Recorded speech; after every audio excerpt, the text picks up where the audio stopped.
Perkenalkan, nama saya Margaritis Atila, NIM 1803030007, kelas A semester 6. Di sini saya akan mereview tugas harian Sosiologi Politik, tugas ketiga, bab 3, yaitu Politik, Budaya, dan Proses Sosial. T.S. Eliot pernah mengamati bahwa budaya terdiri dari hal-hal yang membuat hidup layak dijalani pada tahun 1948. Budaya dalam pengertian ini mengacu pada hal-hal yang kita sebut selera tinggi atau artefak seperti klasik musik, seni, atau makanan gourmet. Sebagai sosiolog, kami memahami bahwa budaya memiliki kedua dimensi, yaitu material dan non-material. Misalnya, bentuk materi budaya ditampilkan di museum atau arsip. Selama 3 dekade terakhir, sosiologi telah membuat langkah besar dalam memperbaiki pemahaman tentang peran budaya dalam membimbing interaksi sosial dan pribadi. Banyak dari pekerjaan ini mewakili kembalinya konsep-konsep yang awalnya digariskan oleh Weber, Durkheim, dan sampai batas tertentu. Sosiologi politik telah membangun banyak dari pekerjaan dalam studi budaya dan kembali ke studi tentang nuansa hubungan antara budaya kekuasaan dan sifat pengaturan politik dalam masyarakat. Yang berikut budaya dan politik. Wawasan Weber adalah gambar dan ide membentuk minat dan memadu interaksi sosial. Dalam perlakuannya terhadap budaya, Talcott Parsons pada tahun 1951 mengidentifikasi 3 elemen budaya, semua diantaranya ditransmisikan, dipelajari, dan dibagikan pengetahuan, nilai-nilai, dan ekspresi simbolik. Pengetahuan adalah menyimpan pengalaman, temuan, fakta, dan cara memahami dunia. Misalnya, sejak pencerahan, sains telah berkembang menjadi tradisi pengetahuan. Sekolah jelas memainkan peran penting dalam melestarikan pengetahuan dan membagikannya dengan berturut-turut. Nilai terdiri dari kepercayaan atau tolak ukur mental untuk menilai dunia. Yang berikut kerangka politik, budaya, dan teori. Karya-karya awal dari sosiologi politik membuat referensi ke budaya dan terutama pentingnya konteks budaya dengan sosial politik.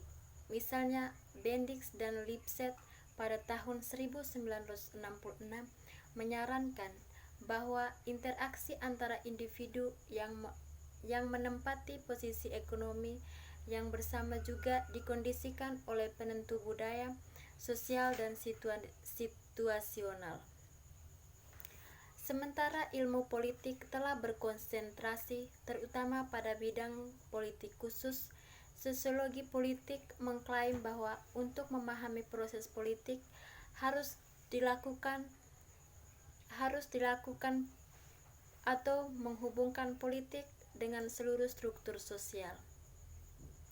Para sosiolog ini menekankan jalannya tatanan politik tertentu serta contoh spesifik perilaku politik, misalnya pemungutan suara, harus dipelajari dengan mengacu pada non-politis, faktor-faktor seperti sosialisasi kaum muda, pola formal dan informal, asosiasi di mana laki-laki sangat terkait, atau cara rumit di mana sistem kepercayaan dan ideologi mewarnai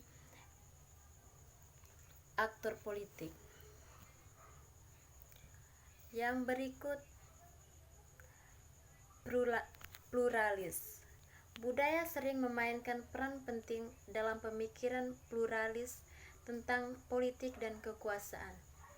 Pluralis memandang budaya sebagai persemaian bagi kepercayaan, nilai, simbol, dan orientasi yang diperlukan untuk mendukung proses politik.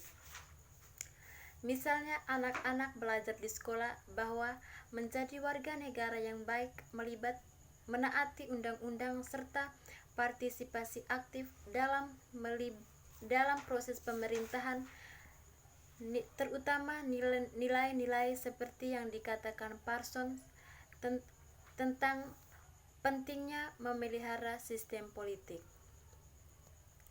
Gagasan bahwa demokrasi di Amerika membawa warganya, yaitu laki-laki dewasa kulit putih, sosial dan ekonomi, dan kesejahteraan politik, terutama pada sifat partisipasif yang baru demokrasi dan bagaimana individu akan terlibat dalam pemilihan, tetapi juga aktif dalam kewarganegaraan kelompok dan asosiasi.